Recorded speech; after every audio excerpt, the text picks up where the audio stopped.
비가 억수같이 쏟아지던 그날 밤을 박서준은 평생 잊을 수가 없었습니다.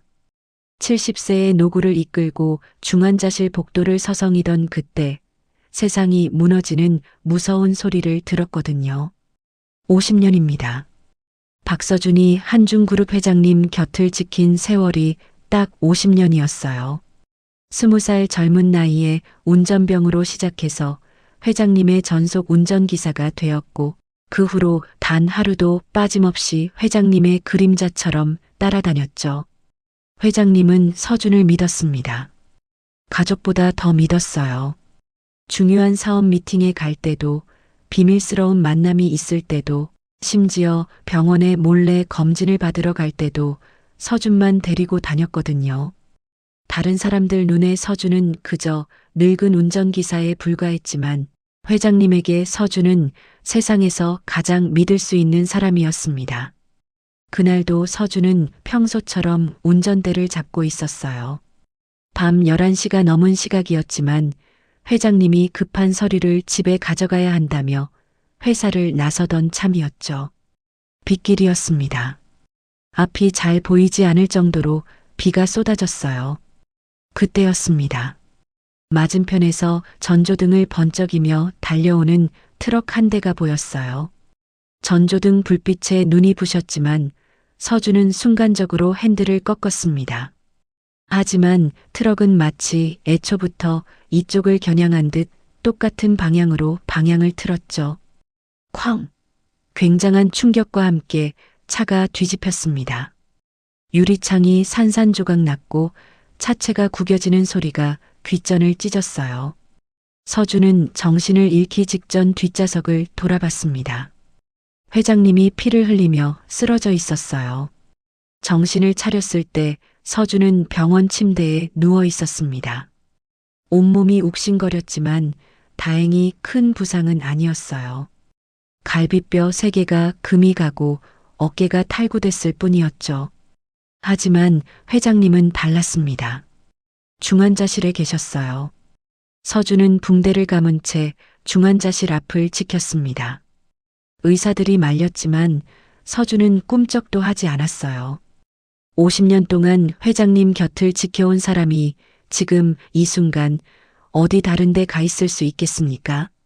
밤이 깊어갔습니다. 복도는 조용했어요. 간호사들도 순회를 마치고 간호사실로 돌아갔죠. 서준은 플라스틱 의자에 앉아 고개를 떨구고 있었습니다. 그때 중환자실 문이 스르륵 열렸어요. 회장님의 큰 며느리 강미숙이 나왔습니다. 35살의 젊은 나이에 재혼으로 한중그룹에 들어온 여자였죠. 회장님의 큰 아들과 결혼한 지 겨우 3년밖에 안 됐지만 벌써 집안을 좌지우지하려 드는 여자였어요. 큰아들이 병약하여 사람들과 어울리지도 않고 대부분 병원에서 보내는 시간이 많아서 어려서부터 뛰어난 작은 아들에게 회사를 물려줄 생각이었는데 작은 아들 내외가 해외 출장 중에 사고로 죽은 후 큰 며느리의 기세가 당당해졌습니다. 강미숙은 휴대전화를 귀에 대고 복도 끝으로 걸어갔습니다. 서준이 있는 줄도 모르고요. 서준은 본능적으로 숨을 죽였어요. 왜인지 모르게 불길한 예감이 들었거든요. 됐어. 이제 됐다고. 강미숙의 목소리가 들렸습니다. 낮게 깔린 목소리였지만 서준의 귀에는 또렷하게 들렸어요. 의사가 뭐래? 오래 못 간다고? 좋아. 완벽해. 강미숙이 낮게 웃었습니다. 그 웃음소리에는 기쁨이 묻어 있었어요. 서준의 등골이 서늘해졌습니다. 며느리가 시아버지의 죽음을 기다리고 있다니요. 그래, 유 원장은 내가 이미 손을 썼어. 회사 지분 60%가 우리 쪽으로 넘어와. 나머지는 그 꼬맹이한테 가겠지만 어차피 미성년자니까 후견인인 내가 관리하는 거야. 강미숙이 계속 말했습니다. 서준의 주먹이 부들부들 떨렸어요. 그 꼬맹이라는 건 회장님의 작은 아들 손자 태준이를 말하는 거였습니다. 올해 10살이 된 귀여운 아이였죠. 3년 전에 아들 내외가 비행기 사고로 세상을 떠난 뒤 회장님이 손자를 키우고 계셨는데 태준이를 무척 아꼈습니다. 의지하고 있던 아들을 잃은 슬픔을 손자에게서 달랬거든요. 그 애는 어떻게 할 거야? 전화기 너머 누군가가 물었나 봅니다. 강미숙이 차갑게 대답했어요. 10살짜리 꼬마가 뭘 알겠어. 차차 사고로 처리하면 돼. 서준의 심장이 멎는 것 같았습니다. 저 여자가 지금 10살짜리 아이를 없애겠다고 말하고 있는 겁니다. 트럭 기사는 입막음했어. 걱정 마. 돈 받고 해외로 튈 거야. 경찰도 그냥 빗길 교통사고로 처리할 거고. 강미숙의 목소리는 태연했어요. 마치 저녁 메뉴를 상의하는 것처럼 담담했죠. 서준은 온몸에 전율이 일었습니다. 그제야 깨달았어요. 오늘 사고가 진짜 사고가 아니었다는 것을요. 저 여자가 계획한 살인이었다는 것을요. 강미숙이 전화를 끊고 돌아섰습니다. 그리고 어둠 속에 앉아있는 서준과 눈이 마주쳤어요. 강미숙의 얼굴이 굳어졌습니다. 거기 누구야? 강미숙이 날카롭게 물었어요. 서준은 천천히 일어섰습니다. 70세의 노인이었지만 그 순간만큼은 등이 꼿꼿했어요. 운전기사 박서준입니다. 서준이 대답했습니다. 강미숙의 눈이 가늘어졌어요. 언제부터 거기 있었어? 그리고 어디까지 들은 거야? 네. 무슨 말씀을? 저는 귀가 어두워서 잘 못 들어요.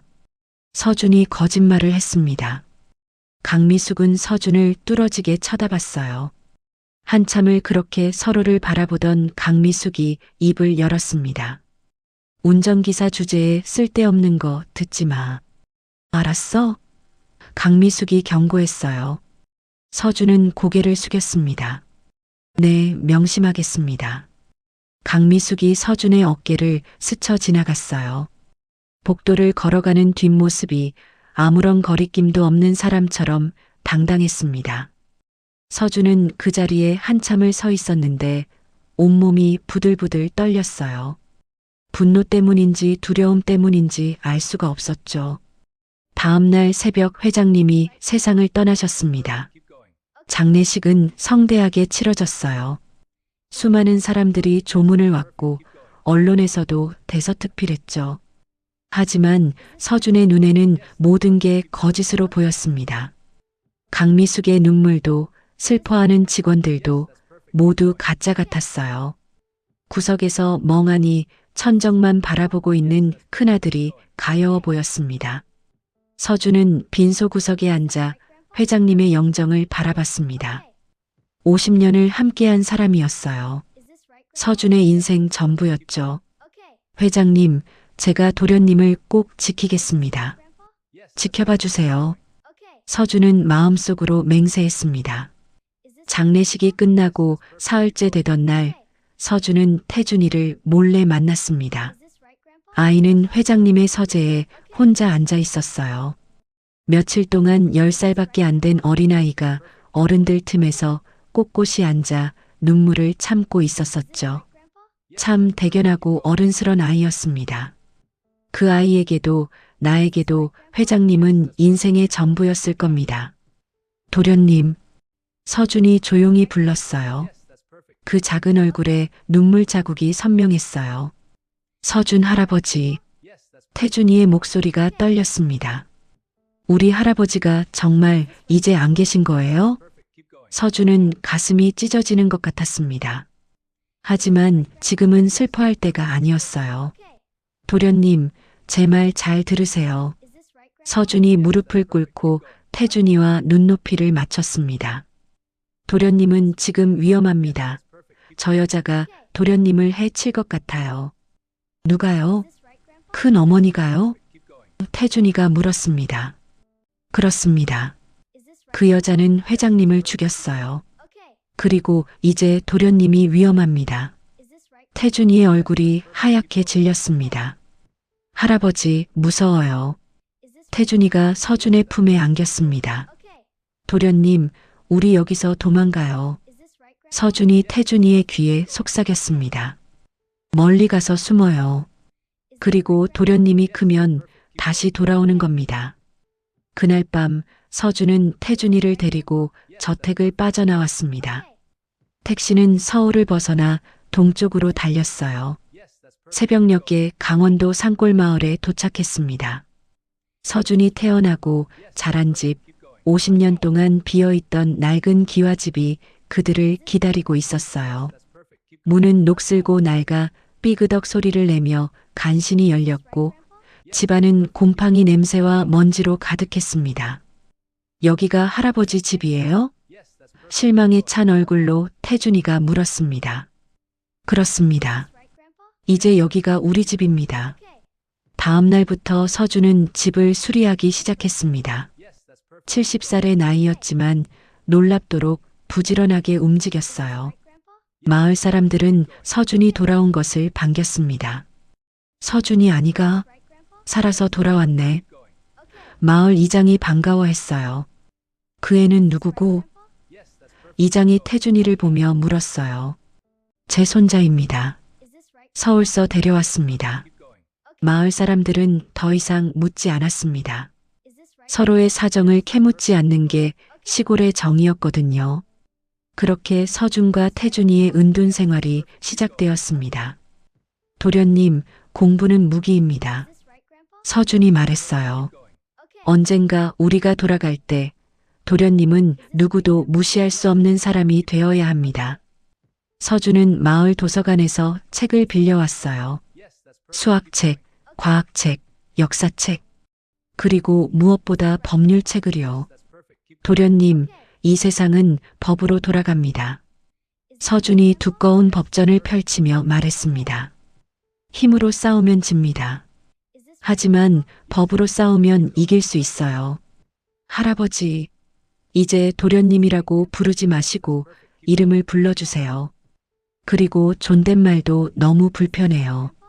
할아버지는 제 유일한 보호자고 은인이잖아요. 하지만 저는 회장님의 영원한 기사이고 도련님을 보호할 의무가 있는 사람이라 그렇게 부르는 게 행복합니다 하며 서준은 태준의 말을 거부했습니다. 태준이는 그 어린 나이에 법을 공부하기 시작했습니다. 처음에는 어려웠지만 포기하지 않았어요. 밤마다 서준은 태준이에게 회장님 이야기를 들려줬어요. 회장님은 정직한 분이셨습니다. 서준의 목소리에 그리움이 묻어났어요. 남을 속이지 않으셨어요. 약속은 반드시 지키셨죠. 그래서 사람들이 회장님을 따랐습니다. 저도 할아버지처럼 될 수 있을까요? 태준이가 물었습니다. 될 수 있습니다. 아니, 되어야 합니다.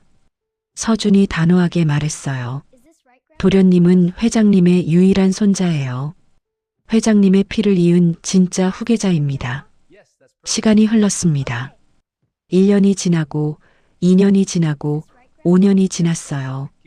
10살이었던 태준이는 어느새 15살 중학생이 되어 있었습니다.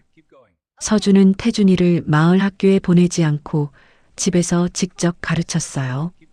인터넷 강의를 들려주고 실력 있는 선생님들을 찾아 과외를 시켰습니다.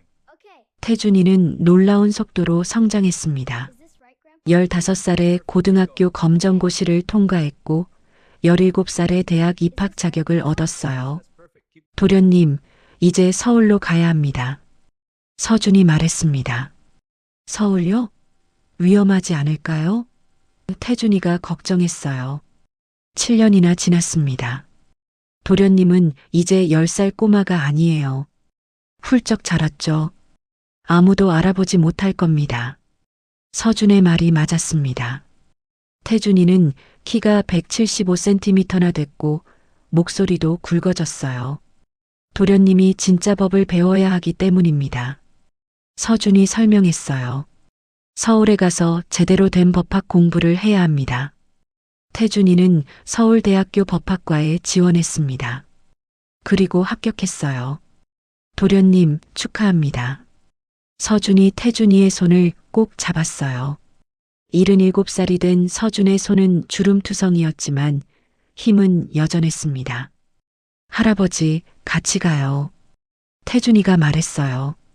서준은 고개를 저었습니다. 안 됩니다.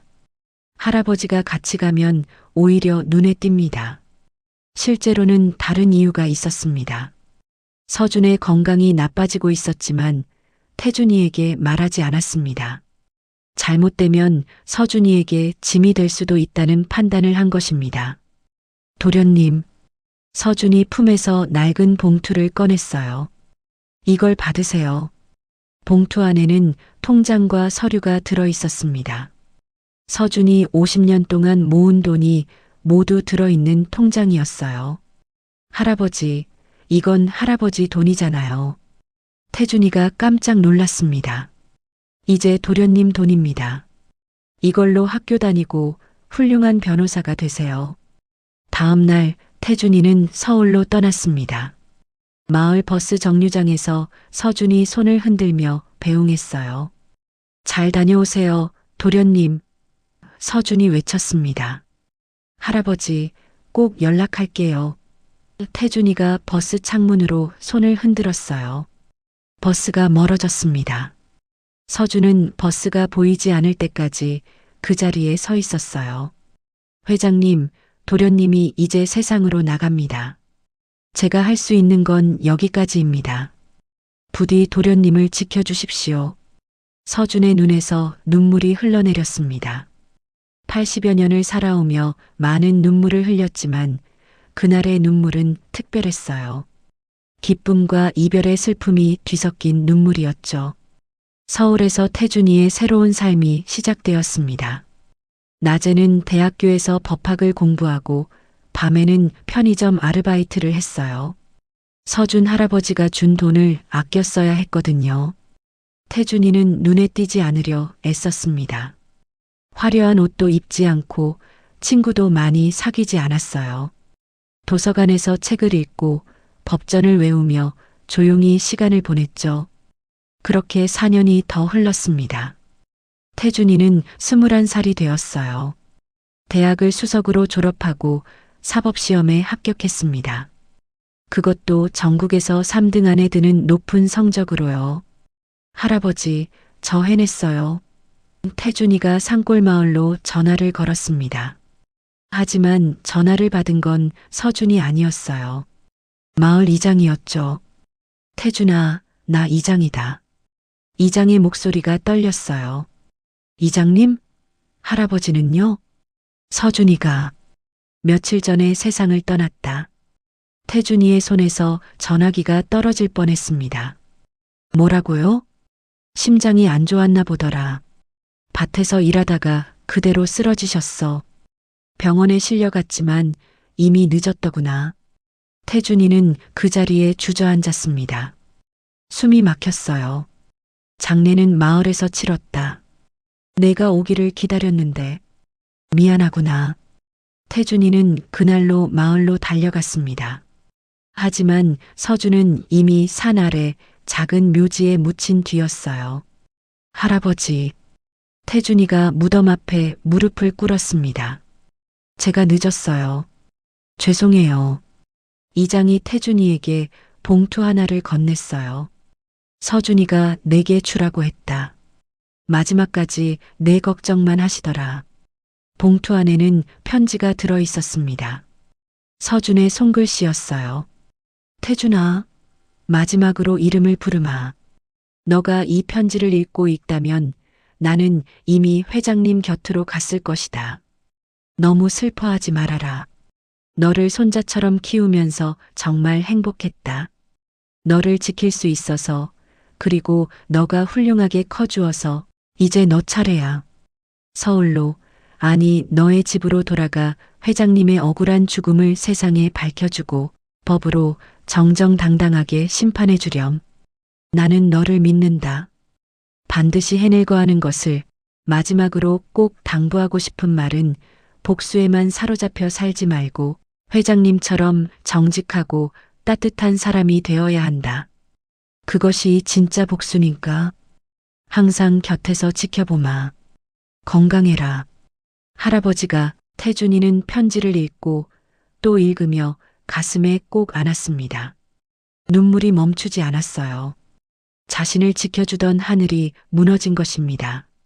사흘 동안 태준이는 무덤 앞을 떠나지 않았습니다. 그리고 넷째 날 일어섰어요. 할아버지, 지켜보세요. 제가 반드시 해내겠습니다. 태준이는 서울로 돌아오자마자 곧바로 변호사 사무실에 취업했어요. 그곳에서 일을 하면서 할아버지의 죽음에 대한 자료들과 강미숙에 대한 자료들을 차곡차곡 모으기 시작했어요. 그리고 3년 후 작은 변호사 사무실을 개업했습니다. 태준에게는 전쟁터가 시작된 거죠. 첫 번째 의뢰인이 찾아왔는데 놀랍게도 한중그룹 직원이었어요. 변호사님, 도와주세요. 회사가 이상해요. 횡령이 의심되는데 아무도 조사하려 하지 않습니다. 태준이의 눈이 빛났습니다. 자세히 말씀해 보세요. 직원은 떨리는 목소리로 말했어요. 강미숙 부사장이 회사 돈을 빼돌리고 있어요. 수백억 원이 증발했는데 이사회는 모른 척하고 있습니다. 태준이는 조용히 미소 지었습니다. 기회가 왔어요. 제가 맡겠습니다. 그날부터 태준이는 한중그룹을 파헤치기 시작했습니다. 밤낮 없이 서류를 뒤지고 증거를 수집했어요. 14년 동안 쌓인 비리가 하나씩 드러났죠. 강미숙은 회장이 떠난 후 회사를 완전히 장악했습니다. 이 사진을 자기 사람으로 채우고 반대하는 사람들은 모두 쫓아냈어요. 그리고 회사 돈을 물 쓰듯 했죠. 태준이는 검찰에 고발장을 제출했습니다. 수백 쪽에 달하는 증거와 함께요. 검찰이 움직였습니다. 한중그룹 본사가 압수수색을 당했고 강미숙은 긴급 체포되었어요. 이게 무슨 짓이야? 강미숙이 비명을 질렀습니다. 내가 누군지 알아? 난 한중그룹 부사장이야. 부사장이 아니라 횡령범입니다. 검사가 차갑게 말했어요. 재판이 시작되었습니다. 검사 측 증인으로 박태준 변호사가 출석했어요. 강미숙은 법정에서 태준이를 알아보지 못했습니다. 그러나 명찰을 보는 순간 얼굴이 굳었습니다. 너는 그때 기사와 함께 사라진 그 꼬마 태준이. 강미숙이 신음소리를 내며 혼잣말을 했습니다. 태준이가 차갑게 미소를 지으며 말했습니다. 오랜만입니다. 10살 때 당신을 피해 도망친 그 꼬마 기억하세요? 강미숙의 얼굴이 하얗게 질렸습니다. 당신이 죽이려던 그 아이가 이제 변호사가 되어 당신을 법정에 세웠습니다. 법정이 술렁거렸어요. 방청석에 앉아있던 기자들이 웅성거렸죠. 태준이는 증언대에 섰습니다. 그리고 또렷한 목소리로 말했어요. 14년 전 제 할아버지는 교통사고로 돌아가셨습니다. 하지만 그건 사고가 아니었어요. 저 여자가 계획한 살인이었습니다. 태준이는 그날 밤 서준 할아버지가 들었던 전화 내용을 증언했어요. 물론 직접적인 증거는 없었습니다. 하지만 다른 증거들이 쌓여 있었죠. 트럭 기사를 찾아냈어요. 14년 전 해외로 도망갔던 그 기사가 양심의 가책으로 돌아와 자백했습니다. 제가 고의로 들이받았습니다. 강미숙에게 돈을 받고요. 회장 사후 위조된 유언장도 밝혀졌어요. 필적 감정 결과 강미숙의 조작으로 드러났죠. 재판은 석 달 동안 계속되었습니다. 그리고 마침내 판결이 났어요. 피고인 강미숙에게 살인, 횡령, 배임, 문서 위조 등의 혐의로 징역 25년을 선고한다. 강미숙이 비명을 질렀습니다. 안 돼. 이건 조작이야. 하지만 법정은 냉정했어요. 강미숙은 그대로 끌려나갔습니다. 재판이 끝나고 태준이는 할아버지 무덤을 찾았습니다. 할아버지, 해냈어요. 태준이가 무덤 앞에 무릎을 꿇었습니다. 정정당당하게 법으로 이겼어요. 바람이 불어왔어요. 마치 서준이 대답하는 것 같았습니다. 그리고 할아버지, 약속할게요. 저는 복수에만 사로잡히지 않을 거예요. 할아버지와 회장 할아버지처럼 정직한 사람이 될게요. 태준이는 한중그룹을 정상화시켰습니다. 회장의 적법한 상속인으로서 회사를 물려받았고 비리로 얼룩진 조직을 깨끗하게 만들었어요. 그리고 회사 이름을 서준재단으로 바꿨습니다. 재단은 어려운 아이들을 돕는 일을 했어요. 부모를 잃은 아이들, 학대받는 아이들, 그런 아이들에게 교육의 기회를 주었죠. 할아버지, 이게 진짜 복수예요. 태준이가 재단 현판식에서 말했습니다. 미움으로 미움을 갚는 게 아니라 사랑으로 세상을 바꾸는 거요. 그 후 태준이는 41살이 되었습니다. 대한민국에서 가장 존경받는 변호사가 되었고 서준재단은 수천 명의 아이들을 도왔어요. 어느 봄날 태준이는 다시 산골마을을 찾았습니다. 서준의 무덤 앞에는 꽃이 가득했어요. 태준이가 매달 사람을 보내 관리하게 했거든요. 할아버지, 저 결혼해요. 태준이가 무덤에 대고 말했습니다. 착한 사람 만났어요. 할아버지가 좋아하실 거예요. 바람이 불어와 나뭇잎을 흔들었습니다. 그리고 할아버지, 감사해요. 할아버지가 아니었으면 저는 이 세상에 없었을 거예요. 저를 진짜 사람으로 키워주셨어요. 태준이의 눈에서 눈물이 흘러내렸습니다. 감사의 눈물이었죠. 평생 할아버지처럼 살게요. 약속할게요. 해가 저물어가고 있었습니다. 태준이는 한참을 무덤 앞에 앉아 있었어요. 그리고 일어서며 마지막으로 말했습니다. 할아버지, 사랑해요.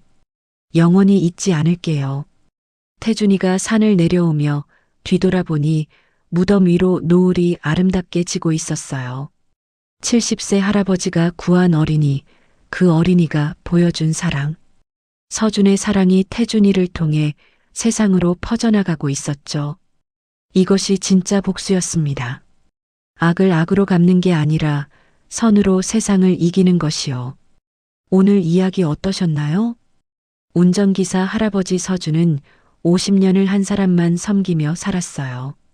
세상 사람들 눈에는 그저 늙은 운전기사였지만 그의 충성심과 사랑은 한 아이의 인생을 완전히 바꿔놓았습니다. 가장 인상 깊었던 건 서준 할아버지가 태준이에게 가르친 것이었어요. 법으로 싸워라. 정정당당하게 이겨라.